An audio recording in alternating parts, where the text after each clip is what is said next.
అమ్మవారికి 125వ నామం శర్మదాయిన్యై నమః. అంటే శాంతిని, అంటే చిత్త నిశ్చలత్వాన్ని ఇచ్చున్నది అని ఈ నామానికి అర్థం. శర్మ అనగా ఏమిటి? చాలామంది బ్రాహ్మణులకు చివరి పేరు శర్మ అని వస్తుంది. శర్మను అనగా బ్రాహ్మణత్వముని ఇచ్చున్నది అని కూడా అర్థం చెప్పుకోవచ్చు. బ్రాహ్మణత్వం అంటే ఏమిటి? మేధావితనం, వివేకము, విజ్ఞానము ఇవన్నీ కలబోసి బ్రహ్మజ్ఞానం కలిగిన వాడు అని అర్థం. శర్మ అంటే చిత్తం నిశ్చలత్వం చెందుటానికి కూడా అర్థం. ఈ చిత్తం నిశ్చలత్వం చెందడం అనేది ఎంతమందికి సాధ్యమవుతుంది? అందుకని ఈ అర్థంలోనే భగవద్గీతలు విశ్వరూప సందర్శన యోగంలో అర్జునుడు ఆ విశ్వరూపాన్ని చూస్తున్నప్పుడు దిశో నజానే నలభేచ శర్మ అని గీతలో వస్తుంది మనకి. అంటే ఏమిటి? దిక్కు తోచడం లేదు, నాకు శాంతి లభించడం లేదు అని అర్థం దీనికి. ఎవరంటారు ఈ మాట? అర్జునుడు అంటాడు, నాకేం దిక్కు తోచడం లేదు, నాకు శాంతి లభించడం లేదు, ఎదురుగా ఉన్న వాళ్ళని తైన వాళ్ళని పెట్టుకుని నేను ఎలా యుద్ధం చేస్తానయ్యా అని. అప్పుడు దానికి సమాధానంగా శ్రీకృష్ణుడు ఏమన్నాడు? నీకు బాధ వద్దు, చిత్త వైకల్యం కూడా వద్దు అని మాతే వ్యధా మాచ విమూఢభావం అంటూ దానికి సమాధానంగా శ్రీకృష్ణుడు చెప్తాడు. కాబట్టి శర్మ అంటే శాంతి, సుఖము అని కూడా అర్థం ఉన్నది. శాంతి లక్షణం ఉన్నవారే శర్మలు. ఆ లక్షణం లేని వాళ్ళు శర్మ అనే పేరుకి ఎలా అర్హులవుతారు? అర్హులు కారు.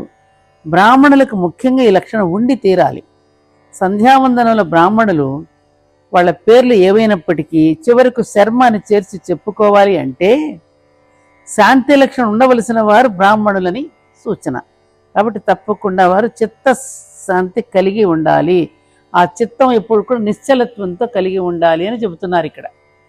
ఏదో పదవి కోసమో అధికారం కోసమో తాపత్రయపడే వారికి ఈ శర్మ ఎలా లభిస్తుంది? శర్మ అంటే ఏమిటి? శాంతి. ఆ పదవి కోసమో అధికారం కోసం తాపత్రయపడి ఎప్పుడు టెన్షన్తోనే ఉంటాడు. ఆ టెన్షన్తో ఎక్కడ ఉండగలుగుతాడు? ఆ నిశ్చలత్వం ఎక్కడుంటుంది అతనికి? కాబట్టి ఈ శర్మ ఉంటేనే శక్తి కూడా ఉంటుంది. కాబట్టి పడబోయేవాడిని కూడా ఈ శర్మ ఉన్నవాడు రక్షించగలడు, లేనివాడు గోల తప్ప ఇంకేం చేయలేడు.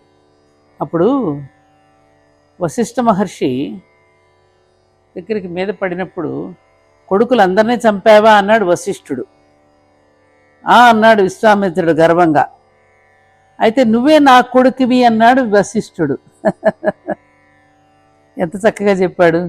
అప్పుడు విశ్వామిత్రుడు తెల్లబోయి ఓడిపోయి, నా అంత మనగాడే ఇలా అయిపోతే మామూలు వాళ్ళ సంగతి వేరే చెప్పాలా అనుకుని ఆ సాధించిన అస్త్రశస్త్రాలన్నింటినీ సముద్రంలో పడేసి తపస్సు ప్రారంభించాడు. ఆ వశిష్ఠుడు అంత చిత్త శాంతితో చక్కగా సమాధానం చెప్పాడు. వశిష్ఠుడు అంతటి చిత్త నిశ్చలత్వం ఉన్నవాడు, అంటే శాంతి ఉన్నవాడు. శమ్ అనేటువంటి పదం ఆయనకి బాగా సూట్ అయ్యింది. ఆయనకి చెందినట్లుగా మరి ఏ ఋషికి చెందదు. అంటే ఇప్పుడు చూడు, ఆయన అంటాడు చూడు, మన స్వామి వివేకానందుడిని కూడా అమెరికా వెళ్ళినప్పుడు ఒక ఆవిడ ప్రేమించి, నేను మిమ్మల్ని వివాహం చేసుకుని మీ ద్వారా ఒక కొడుకును కనాలని ఉంది అని అడుగుతుంది. అడిగినప్పుడు ఆయన ఏమన్నాడు? పనిగట్టుకు నన్ను వివాహం చేసుకుని కొడుకును కనడం ఎందుకమ్మా, నన్నే నువ్వు కొడుకుగా స్వీకరించు అన్నాడు.